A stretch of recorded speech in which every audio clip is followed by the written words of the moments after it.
आत्मवंदन. पापनाशक व नरक यातनेतून मुक्ती देणारे व्रत म्हणजे आज 14 जानेवारी शर्तीला एकादशी.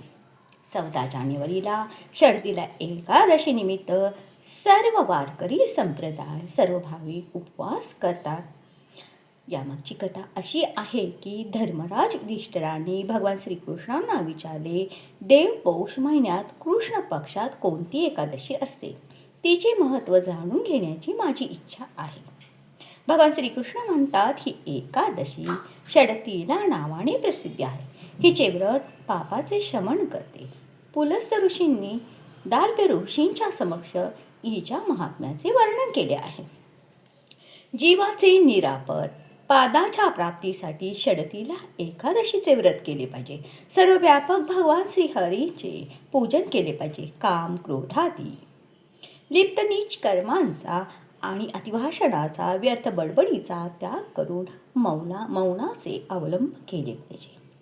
भगवत स्मरण वाढवून भगवत रस रात्री जागर करणे म्हणजे 12 वाजेपर्यंत. या एकादशीचे नाव षडतीला यासाठी पडले कारण की या दिवशी तिळाचा 6 प्रकारे उपयोग केला जातो. 1. तीळ, आवळा वगैरे मिसळून बनवलेले उटणं वापरणे. स्नानाच्या पाण्यामध्ये तिळाचा वापर करणे. पिण्याच्या पाण्यामध्ये तिळाचा वापर करणे. भोजनामध्ये तिळाचा उपयोग करणे. हवन यज्ञात तिळाचा वापर करणे. भोजनाच्या पदार्थात तिळाचा वापर करणे.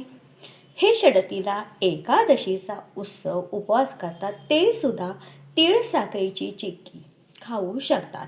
तीळ हितकारी आहेत, परंतु रात्री तीळ मिश्रित पदार्थाचे सेवन हानिकारक असते. दही व तीळ रात्री खाऊ नये.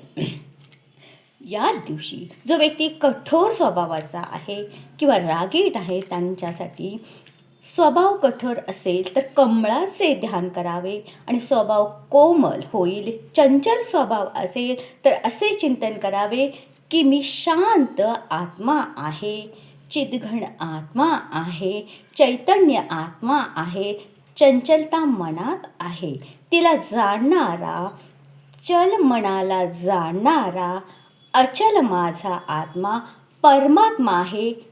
ओम ओम ओम. थोड्याच दिवसात तुम्हाला तुमच्या स्वभावामध्ये फरक दिसून येईल. जय जय रघुवीर समर्थ, जय सद्गुरू. षडतीला एकादशीच्या सर्वांना खूप खूप शुभेच्छा.